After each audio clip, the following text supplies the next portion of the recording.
Port Talbot Little Theatre proudly presents Sherlock Holmes and the Adventure of the Blue Carbuncle.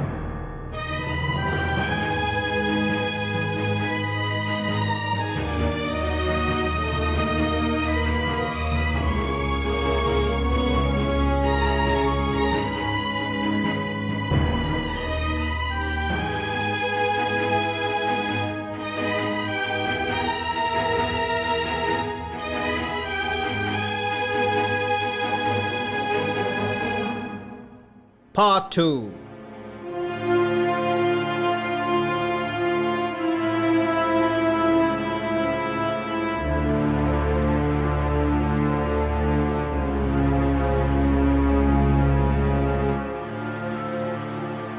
It is a bonny thing, the Blue Carbuncle. Of course, it is a nucleus and focus for crime. Every good stone is. After all, has this not escaped the devil's own jewellery box? Formed deep down in those fires beneath us, and channeled to the surface in streams of glowing rock, it burst through the crown of Changbai Mountain some 2,000 years ago. There it rested until the mountain top filled like a cup, and from its lowest lip, tipped over to join the Amoy River in cinnabar-skied southern China.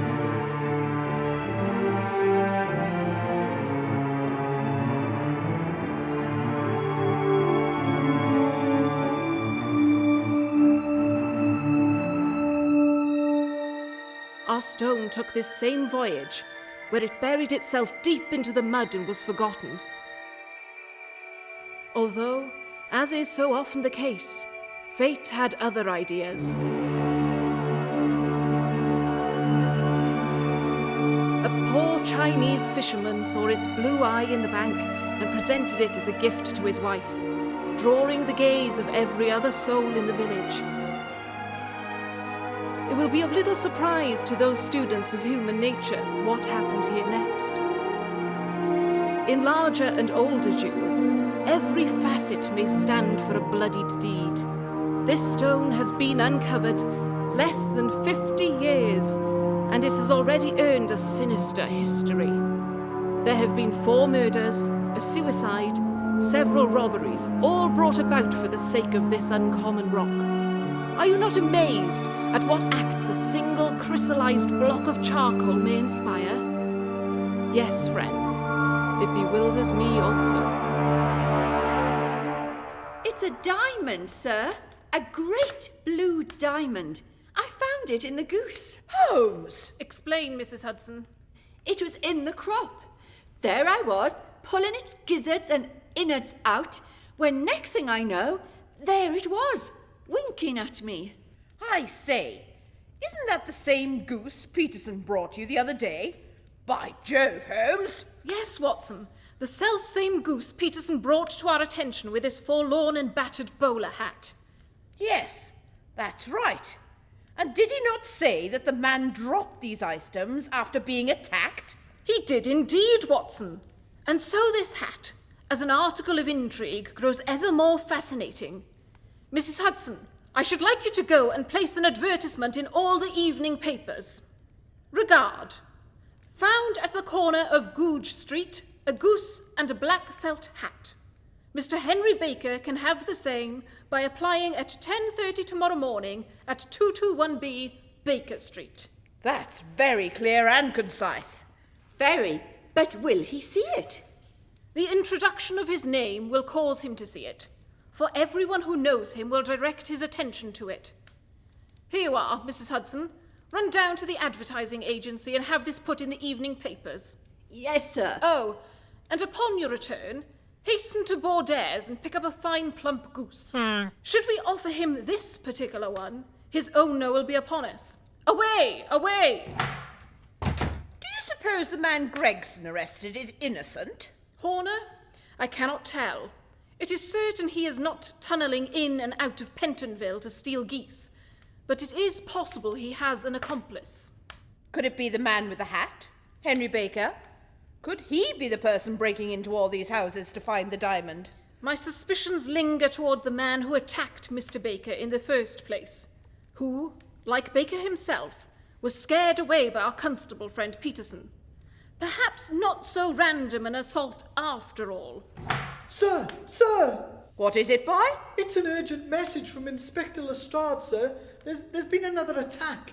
He summons you to 81 Stanthorpe Place immediately. It's not even late. Our thief becomes more desperate, does he not? Come, lead the way. We are on the verge of unravelling this whole debacle.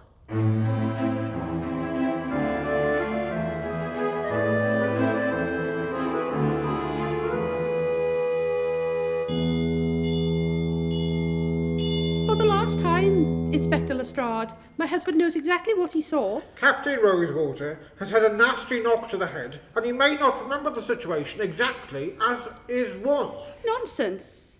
Tell him again, Norbert. Tell him. He won't listen a word. Captain, Aye, it be like this, so it be. I saw a man, I did. Aye, and he be 6 feet up the mainmast, so he be. 6 feet tall. With a crow's nest all black along the top. Black hair, not odd at all. And he be lean around the hull. Thin. Nothing strange about that. no, Mrs. Rosewater. And where his arms should be were 8 writhing tentacles, so there were. Tentacles instead of arms. Perfectly normal. And his eyes aglow they were, as red as blood and hot as orange, like 2 infernal great eyes. Eyes devilishly glowing. What could be more natural? Floating about in the ether he was, looming like a great terror no man nor beast had ever seen before. So he be. Levitating in the air. Of no earthly means. Entirely ordinary. Aye, and his teeth be like knives, and his gills be frilly. Nothing unusual at all. Hey, Nothing. arr. Is that it? I think that be it, nay.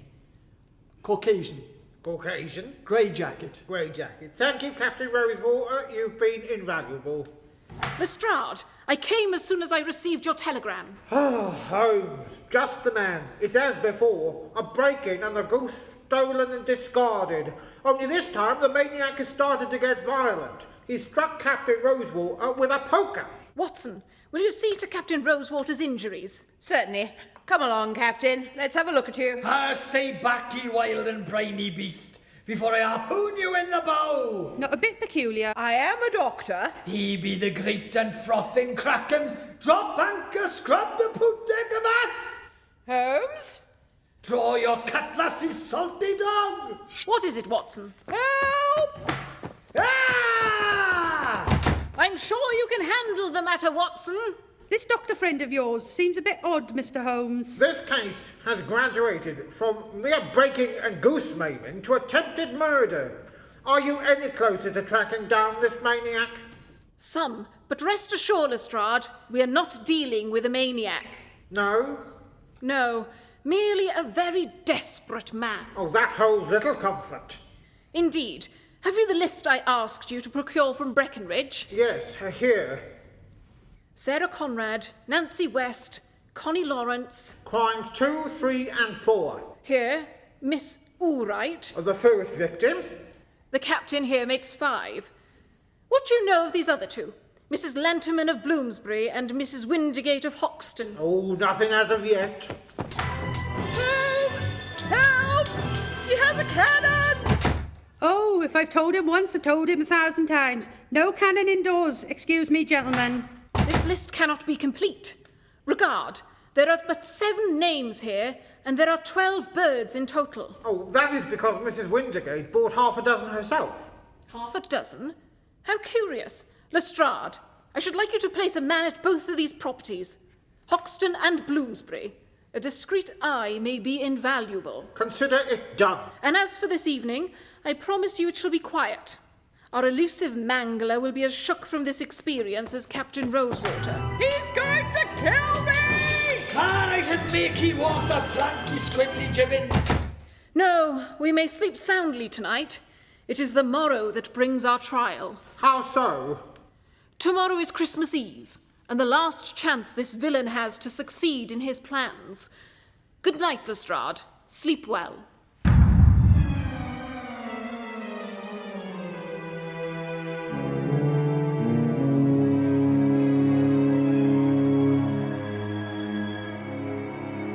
wish to convince Captain Rosewater that the only cure for his unfortunate head injury was plenty of bed rest.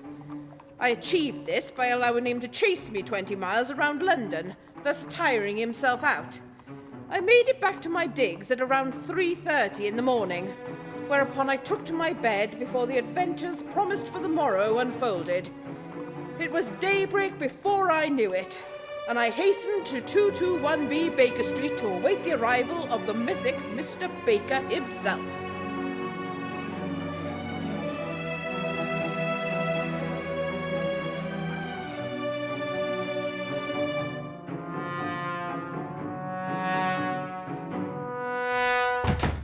Holmes, I wonder if you'd be game for a wager. A wager? Holmes, your detective skills never cease to amaze me, but there are simply some deductions that you have made about this Mr. Baker I cannot believe without confirming them myself. Such as? The synchronized swimming, the hook for a hand, to say nothing of the assertion that his home is swarming with ghosts. To deduce all this from a hat? No, we must make a sport of this. State your terms. A shilling for every detail you deduced incorrectly about Mr. Baker. That he is intellectual, that he has fallen on hard times, that his wife no longer loves him, that he doesn't have gas in his house, that he shares his house with ghosts, and the swimming, and the hook. Very well, I accept your terms, though I have a further deduction to make, if that is agreeable to you. Certainly. Mr. Baker will knock at this door in exactly 5 seconds. 5, 4, 3... Come now. 2, 1. Gracious! How could you deduce his punctuality to the second? Elementary, my dear Watson. I saw him from the window and counted. Mr. Baker. Yeah, good morning. Read an article in the paper which said... Yes, do come in. I am Sherlock Holmes, and this is my associate, Dr. Watson. A pleasure. How do you do, Mr. Oh, I am so sorry, your hand. Oh, no, please, really. It's no trouble. Lost it many years ago, Doctor, in an accident. Oh, what sort of accident? That is, if you don't mind my inquiry. No, not at all. I was with the British Museum on an expedition to Egypt. We were on a mission to find the great lost tomb of the boy king, Tutankhamun, which sadly to this day remains buried by the sands. Did however manage to make some etchings from a local monument that proved to be entirely fascinating. What an intellectual enterprise, Mr. Baker. Yeah, well, sadly it became my undoing. Little did I notice a scorpion on my sleeve. Stuck to my hand. I've managed with this hook ever since. That's a very distressing tale. 2 shillings. I hope your recovery was swift. It was, sir. Advert said I may find my lost hat with me missing goose, sir. Certainly, Mr. Baker. I'm relieved. In your confidence, gentlemen, this goose, as silly as it may seem, is a token of love. Not at all. I'm sure Mrs. Baker will be very thankful of it. And I hope in return thankful of me. She's not been so loving of late. Damn! Then I shall not delay you further. Here your hat. Yeah, that's it. Oh, the very same. I have kept it for some days because we expected to see an advertisement from you giving the address. I am at a loss to know why you didn't advertise. I'm ashamed to say, shillings have not been plentiful with me as they once were. Dash it! My companion and I were compelled to eat your bird. To eat it? It would have been of no use to anyone had we not done so, but I have secured another goose which is about the same weight and perfectly fresh. Of course, we still have the feathers, legs, crop, and so on of your own bird, if for any reason you would like to retain possession of them. I'm sure the only use would be as a relic of my adventure, an adventure I'd sooner rather forget. Then here is your bird. May the season bring you excellent luck, Mr. Baker. Sir, I think it already has. By the way, would it bore you to tell me where you procured your original bird? I am somewhat of a fowl fancier, and I have seldom seen a better goose. Eh? Certainly, sir. It's from a goose club run by Mrs. Windigate of the Alpha Inn. I and a small group of friends persuaded her to start one after we began visiting the establishment after our weekly synchronized swimming group. Crap. Doctor? I I don't suppose you believe in ghosts, Mr. Baker? Believe? Hey, what a silly question. Yes, I thought it was too. Who wouldn't believe with the very proof I've seen with my own eyes? Spooks and spectres run rampant in my humble abode. No matter how hard I try, it'll not be dispelled. Arse! Beg your pardon? It's nothing. Have you tried turning the light on? No, we don't have electric. Of course you don't. Eh? Never mind my friend, Mr. Baker. My regards. And to you, Mr. Holmes, Doctor. Goodbye. So much for Mr. Henry Baker. It is quite certain he knows nothing whatever about the matter. Watson, you've gone white. By jumping Jiminy Jingles, Holmes, you... Every single deduction. I'm penniless. I shall have to walk home. It's 4 miles. Don't be ridiculous.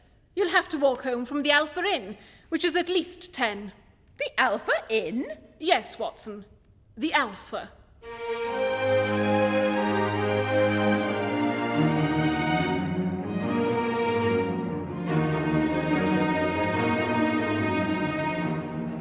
I got one thing to say to you, Ada, and you ain't gonna like it. And what's that then, Mick? Let's be having it. Go on, out with it. You be sleeping around again, ain't ya? What's it to you? We ain't been together since you left me for that Teresa piece. What works at the Drapers? You told me it was all over, didn't ya? Yeah, well, I thought she was dead, didn't I, you cat? Didn't half give me a fright when she turned up alive after she exploded. Well, what about my amnesia, eh? For 14 months, you let me believe I was your housekeeper. After I got kicked in the head by that horse, you stupid fat old tart. Have a word with yourself, darling. It's all about under the bridge now, ain't it? What about Charlie? You let me think I was his father. How could ya? That ain't even the half of it. I'm not even Ada. I'm Ada's twin sister, Ida. Ida? Are you trying to take me for some kind of donut? Ida died in 1834 from cholera. It'll take more than a bit of cholera to kill me. We had a funeral. It'll take more than being buried alive to kill me. It was a cremation. It'll take more than being burnt to ashes to kill me, won't it, Mick? Or, should I say, my identical twin sister, Ada.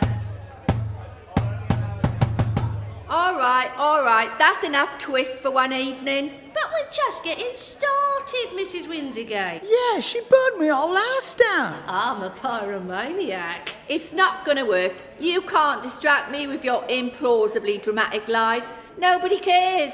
Don't they, mother? That's it. Get out of it. I run a quiet, classy establishment here, you slags. Op it. Sling your hook. Get out of my pub. Come on, Ida. We'll try down the Red Lion. Excuse me. Yes, excuse us. So, this is it, Holmes. An East End pub. It certainly is, Watson. A classic, hard-drinking East End boozer. And look, this must be the gutsy proprietress, Mrs. Windigate. May I see the wine list, my good woman? The what list? The wine list.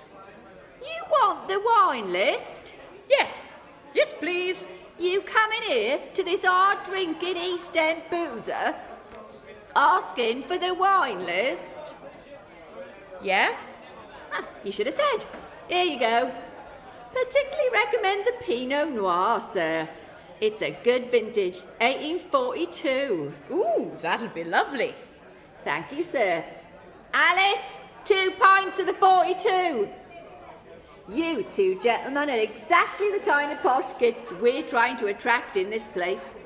I suppose you saw our advertisement in the papers. I'm afraid not, Mrs. Windigate. What brings my friend and I here is a matter of fowl. Foul? I've heard all about your geese club from Mr. Baker. Oh, not you and all. Don't tell me. A man that you've never met before came in here asking the name and address of everyone who bought a bird from you, correct? I did. And well, I told him that he could sling his hook. Get out of it, I said. On your bike, go on. Didn't budge, though. 2 pints of wine, sirs. Thank you. Would you like to see my nipples? You What? Oh, my nipples. I thought that's what you said, Holmes. Nibbles, Watson. Snacks, something to eat. Oh, nibbles.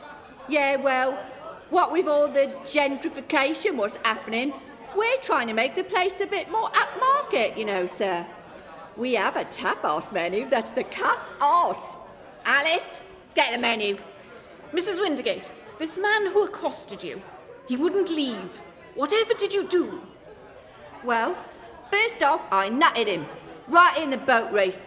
And then I had him on the floor and I said, listen, sunshine, if I ever see your ugly mug round here, I'll tear off your Albert Halls and serve them for dinner, is what I said. I said, don't come round here jumping over my counter to see my books, or I'll cut your arms off and cut your legs off and put you to sleep in a concrete knapsack, you muppet. He jumped the counter. Just like with Breckenridge.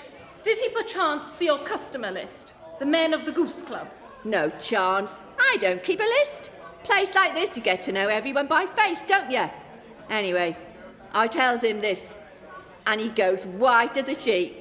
Next thing you know, he sees your friend Mr. Baker leaving with his goose, and he's right out the door after him. Mrs. Wintergate, chef refuses to take any more tapas. Why? He says he's just found out he's adopted and that his mother's third cousin, who was murdered by his father's fifth cousin, is actually his half-brother's wife, and she's still alive. He can't cope, Mrs. Wintergate. He can't cope. If you gentlemen will excuse me for a moment. We're inundated with twists round here. Of course. What on earth is going on out here? I don't know how many times I've got to tell you, don't be tarts about this nonsense. Come, Watson. Time is Trying short. to entice a new type of customer here. Sort it out.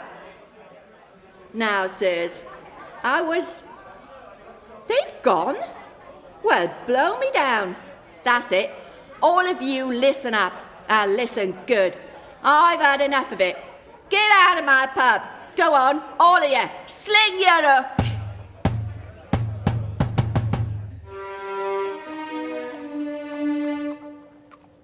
Holmes, I didn't get to finish my pint of wine. This may be just as well. A steady hand will be needed as the night draws in. Oh? We began with 12 geese. Now, thanks to Mrs. Wintergate, they have all been accounted for, aside from one. 9, 10, 11... Holmes! Mrs. Lanterman of Bloomsbury, the final bird. And tonight, our villain will attempt to take it. I shall meet you in Bloomsbury at 6:30 this evening. In the meantime, hasten home and collect your service pistol, then to Baker Street to collect Simon. Will we really need the pistol, Holmes? I'm not sure, Watson, but we lay the trap for a very desperate and miserable bird. How sad its song, how sharp its claw. Quickly, quickly, the hours pass.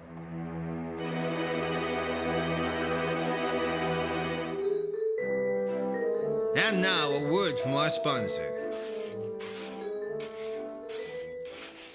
Oh, what torment! Oh, must I suffer any more of these swings and marrows? Oh, pity owner. Oh, locked in this here jail for stealing a stone he didn't even steal. Oh, falsely accused and falsely condemned. Oh, will I ever see me son again? Oh, I'll find the strength, even if it takes me 30 years to dig a tunnel. Oh, I'm coming, son. Daddy's coming. Hello there.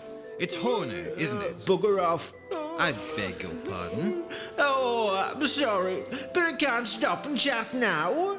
Can't you see I'm trying to get myself out of jail? Oh, it's not easy, though. Oh, no. Oh, these bars. Oh, never did see the like. Oh, and I'm so tired. Well, I have the perfect solution for that. Really? Yes. Have you heard of Winslow's Energizing Pep Tonic? Winslow's Energizing Pep Tonic? Yes. Winslow's Energizing Pep Tonic. It's the bee's knees. Made from 100% natural ingredients, Winslow's Energizing Pep Tonic will make digging out of Pentonville a breeze. I'm saved. I'm saved. Oh.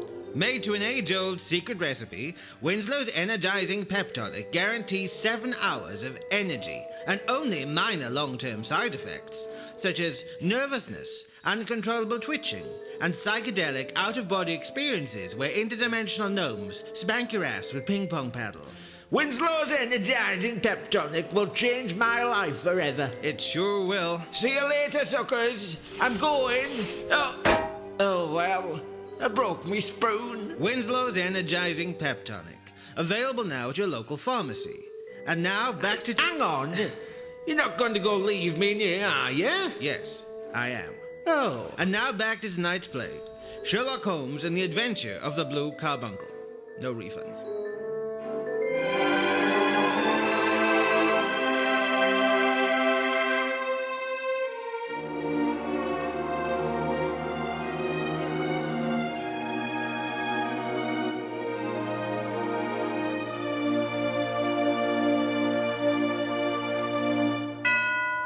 Watson, you made it. And just in time, too. I see you've brought Simon. Did you bring your pistol? Yes. Just why did you need me to bring this maniac goose, Holmes? My dear friend, this goose may be of more value than that which laid the golden egg. Yes? Mrs. Lanterman? Yes? We're here on a matter of grave importance. Yes, of course. The body is in the drawing room. This way. Body? Hush, Watson. Please, show us the way, Mrs. Lanterman. I shall miss him, of course. Dear Tibbs.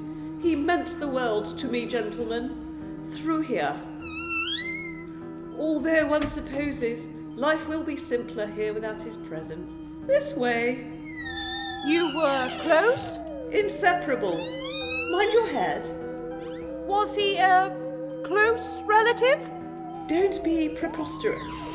This door on the left. Though sometimes I think I shared a greater connection with him than any other. After you? No, after you. Thank you. It's just along here. I must confess, I expected more than just 2 of you to deal with poor Tibbs's body. Not that I am an expert in undertaking, you understand. Mind the step. Thank you. I imagine the 2 of us will be fine. He weighed 34.5 stone. Goodness, what a man. What a strange sense of humour you have for an undertaker. Second on the right. How did Tibbs die, Mrs. Lanterman? He was shot. How awful. From the inside. How strange. Yes, he'd eaten the butler. Behold, Mr. Tibbs. Heavens! A Bengal tiger! I was expecting a man, Mrs. Lanterman. I made myself perfectly clear in my telegram, and I absolutely insist he be buried with bouquets of lotus flowers. And why are you carrying a goose? I'm afraid, Mrs. Lanterman, my friend has made a rather juvenile error. We are here on other more pressing matters. Such as? Tonight, someone is going to steal your Christmas dinner. Oh, this is really too much. What utter nonsense. I shall throw you both out on the street. Come on, this way. It's a very serious matter. Is it? Up here? As a matter of fact, it is. Under here? I'm sure. Door on the right. Mrs. Lanterman, do you not know who this is? This is the great Sherlock Holmes, the world's finest detective. At your service. Goodness! Sherlock Holmes, in my humble abode. I am overcome. Do you know, I'm your biggest fan. Please, Mrs. Lanterman, there isn't much time. You have bought a goose from Mr. Breckenridge, have you not? Isn't he good? Yes, it's in the kitchen. This way. It is without doubt that someone will try to steal that bird this evening. What an absolute scoundrel. Come along. I have every intention of laying a trap for him. Is there some room my companion and I may wait in with the bird, so as to apprehend the fiend? Yes, this way. I'll bring you somewhere comfortable. And the bird? I will bring that too. Here we are. This is so very exciting. You have no idea how boring life can be once your butler has been eaten by a tiger. Too dull. One can only imagine. Step inside. I shall return momentarily. I say, it's dark in here. See if you can find the light switch, Watson. Hang on. Yes. Oh, here it is. Illumination. Holmes, what an odd room. Yes, isn't it? The walls appear to be papered with the pages from our exciting chronicles. Yes, and here are some curious illustrations of myself, but with a rugged jawline and rippling muscles. It's almost like this is some kind of, some sort of shrine to you, Holmes. Well, she did say she was my biggest fan. Here we are, my love. My goose from Mr. Breckenbridge. Thank you.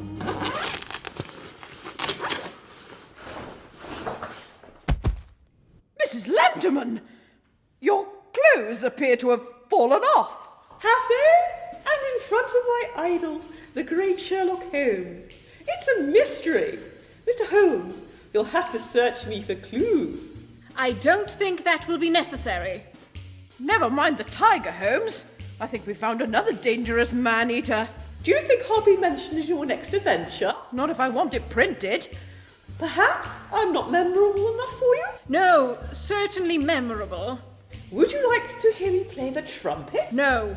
I'm just learning. Mrs. Lanterman, if you really wish to be in the story, there is a role you could play. Really? Yes. What the story really needs is a character who goes up to the attic. Yes. And stays there. Clothed. Fully clothed. I see. What would be my motivation? Fear. Fear of what? Fear that the great goose mangler will find you and kill you. Only the great Sherlock Holmes can stop the villain in time. You could almost say I'd be a main character. Yes, you could. Especially if you didn't know what main character was. And then, at the end, we marry. What a story. The girls at the fan club will be so jealous. Yes, I accept your marriage proposal. Yes, 1,000 times yes. Well, I'd better get up to the attic then. How long should I wait? 34 years. That seems a little long. Are you an author, Mrs. Lanterman? No. Then you'd better leave the details to us. Oh, well, I suppose so. Until then, sweet prince, adieu. Watson, This isn't a trick, is it? How dare you? Just checking. Goodbye, then. Goodbye. Watson, we shall have no trouble staying awake tonight. I very much doubt I shall sleep again.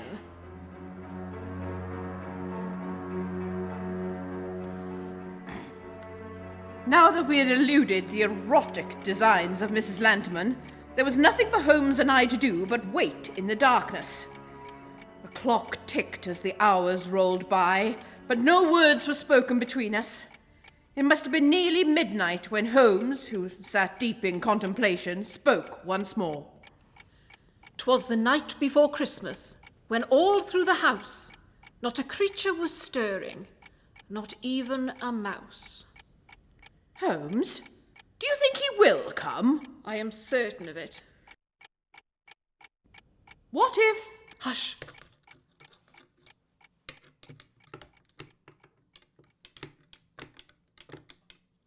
Listen.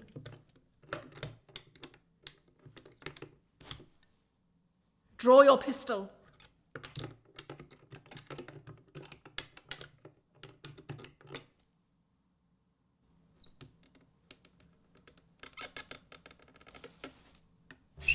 Watson, the lights!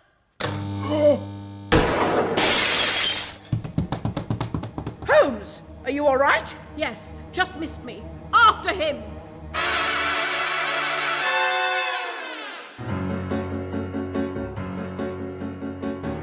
Stand aside!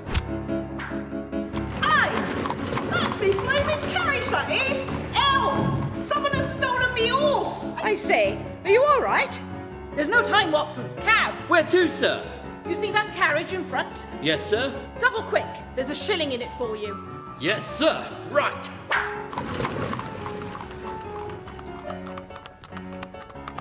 Watson, your pistol.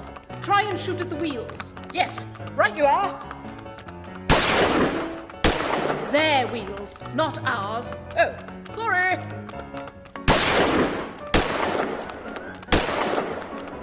It's no use, Holmes. We're not close enough. And there's only one bullet left. Cabby, can't you go any faster? It's not me, sir. It's Thunder, me horse. He's flat out, sir. Not long for the knacker's yard. He's getting away! Never fear. My pharmacist has provided me with a bottle of Winslow's Energizing Pep Tonic. Winslow's Energizing Pep Tonic? Yes, Winslow's Energizing Pep Tonic. It's available at all good pharmacies. I see. Give the pistol to me.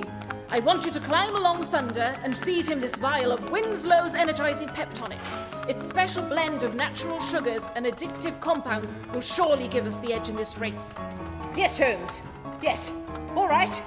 Are you sure it'll work? Watson, I have such confidence in Winslow's Energizing Pep Tonic, I'm willing to risk your life for it. And that's all the assurance I need.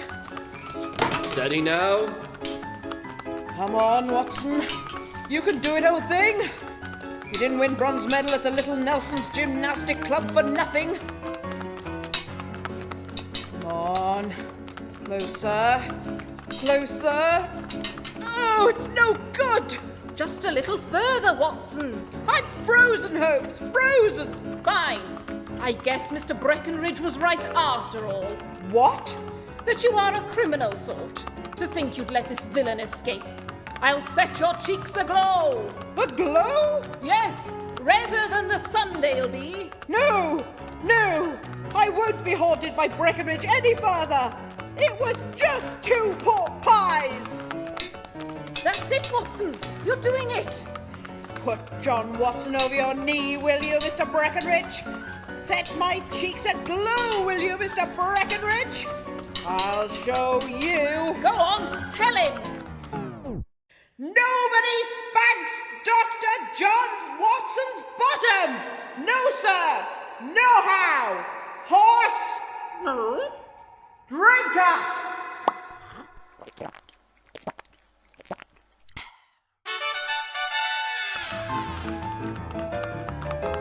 Whoa, that's it, old Thunder! Watson, you've done it! Why, he could win the Grand National at this speed. I did it, Holmes! I did it! Yes, Watson. And now I take aim. The final bullet.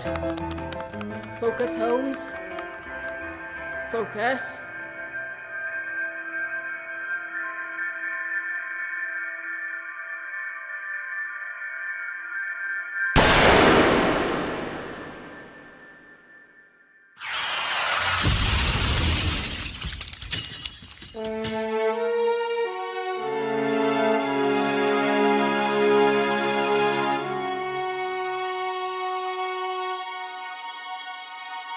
Watson, see to him. Yes, Holmes. Stay back. Back, I say. It's over, my friend. Let the doctor see to your injuries. Oh, I'm fine. Honk, honk, honk. What's this? A goose? What's the matter with him, Holmes? Why, Watson, he recognises the voice. Was it not Simon's owner, Mrs. Oakshott, who mentioned one additional goose we have not accounted for? The 13th goose that she had reserved for her brother Jem? Yes, Holmes, what of it? Watson, I'd like to introduce you to Simon's uncle, Mrs. Oakshott's brother, Jem, or as he is otherwise known, James Ryder. Unmask him. No! No! Goodness! It's James Ryder, Prince Albert's manservant.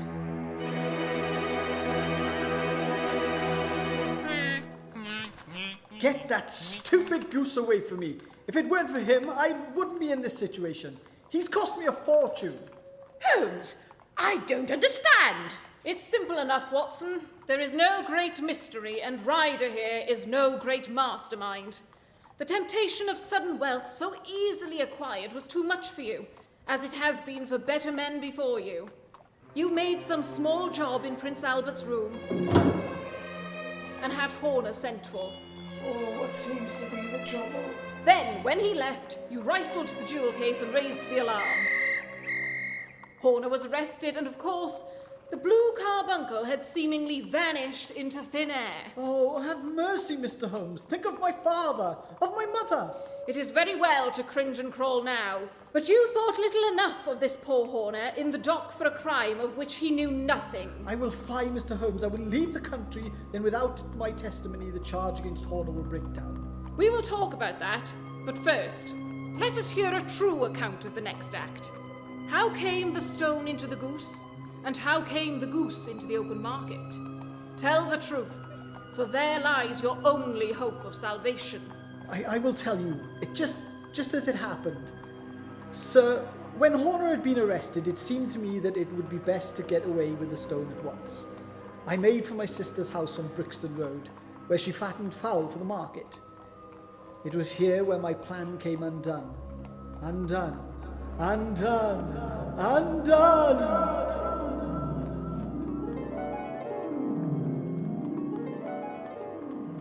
Wouldn't believe it, sis. There's been a robbery.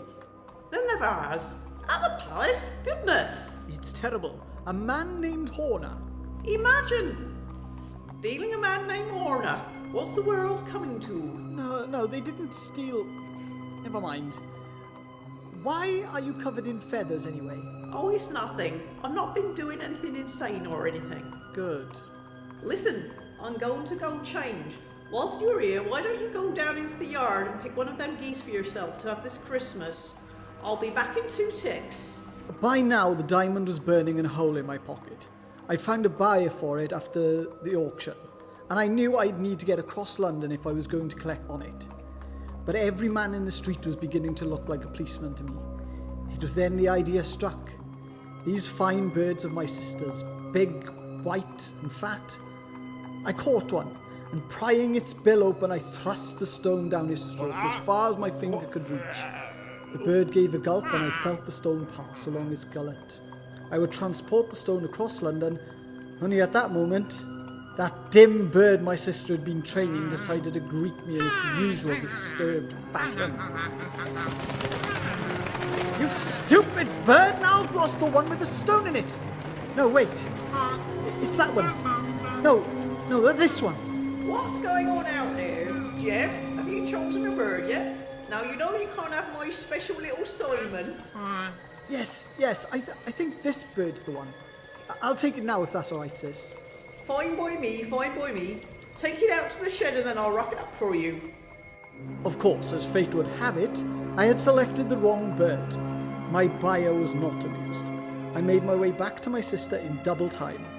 You're back, Jem, soon, Jem, and you're all hot bothered. Is everything all right? These geese, where are they all gone? Gone? Well, I've sold them, haven't I? You've sold them to whom? To whom? To whom? To whom?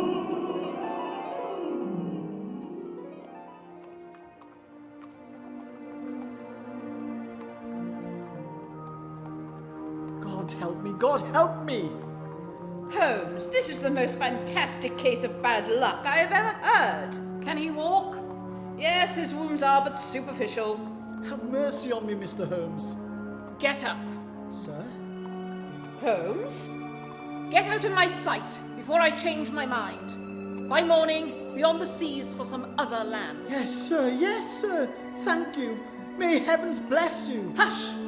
I wish to hear nothing more from you aside from a single word. This buyer of yours, the man to whom you intended to sell the stone. A name. Moriarty, sir. That was his name.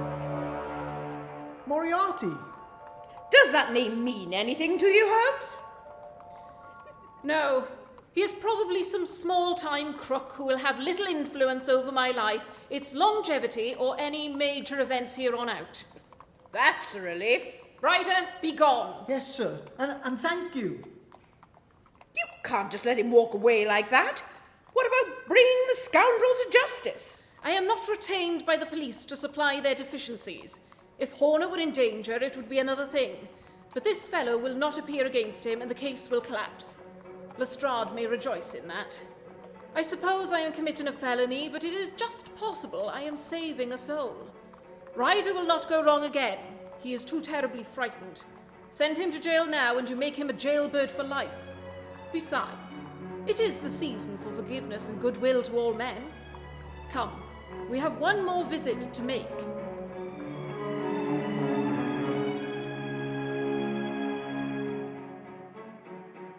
Albert, I'm beginning to think you didn't get me the blue carbuncle at all. No, my little persimmon pop. Then why won't you give me my present? Well, it's just that... You don't love me anymore, do you? Oh, I love you very much, my sweet. I want to kiss you and kiss you. I want to cover you in the sauerkraut and lick you all over. Then hand over my present and prove it. Well, you see, it's that... Whoever is that? I pray it is an assassin. What? Nothing, dear. Your Highnesses, allow me to present Sherlock Holmes, the world's greatest detective. Your Majesty, I am at your command. Detectives? Albert, you mean... Yes, my love. Oh, what greater present could there be than meeting my absolute favourite detectives? Albert, how could you have known? I am surely Mr. Holmes's biggest fan. You are obviously not familiar with Mrs. Lanterman. What? Just a character in my latest adventure, Your Highness. Come, Mr. Holmes, you shall have to tell us over dinner. Albert, ring for cook. You will sit next to me, Mr. Holmes. Mr. Holmes, may I have a bird? Don't hog my guest, Albert. Never, Shatsy. I'm glad you've come to your senses, Mr. Holmes. I have here a cheque for 1,000 guineas. Will you see to it that not my stone is returned? Consider it done. If you could make it out to this name and this address, it is my account. I shall have a boy send it immediately. Goose? Christmas goose? It's as tough as nails as I've been keeping it warm all night in my microwave. Arga. Thank you, cook. And a Merry Christmas to you. Albert, will you do the honours? Certainly, my little huggy-buggy sausage pie. Behold, Watson, a Christmas miracle.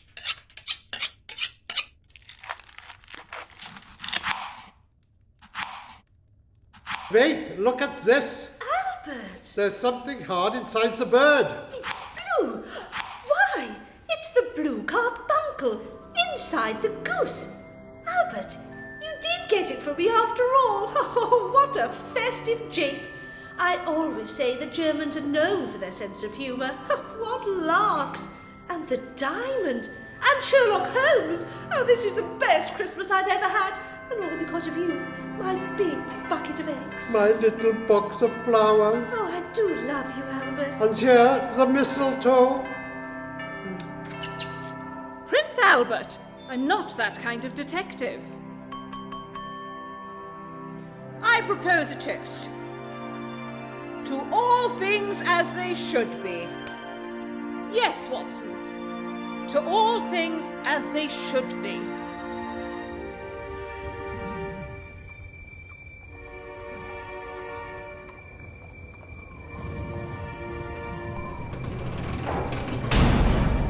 All right, Orna, you're free to go, and keep your nose out of it next time. All right, go!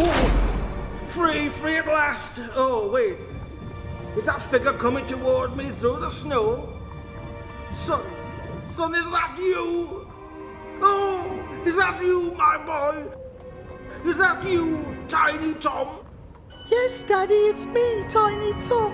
I've had an awful time without you. Oh, me son, oh, I thought I'd never see you again. Oh, let's go out of this cold and go home. Yes, Daddy, let's go. Hey, hang on. Half of you, Tiny Tom. Yes, the small one. I've got a letter for you, Sonny. It's marked Buckingham Palace.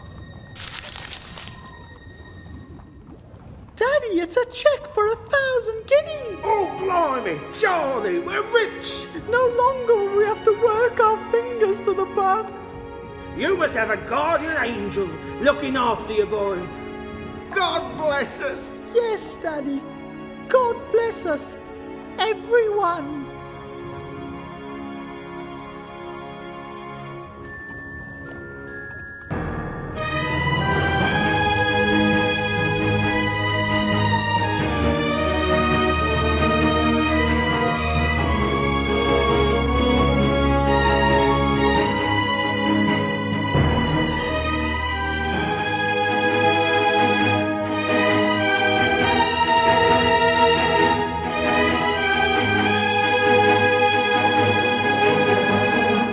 This recording has been a production by Talbot Little Theatre.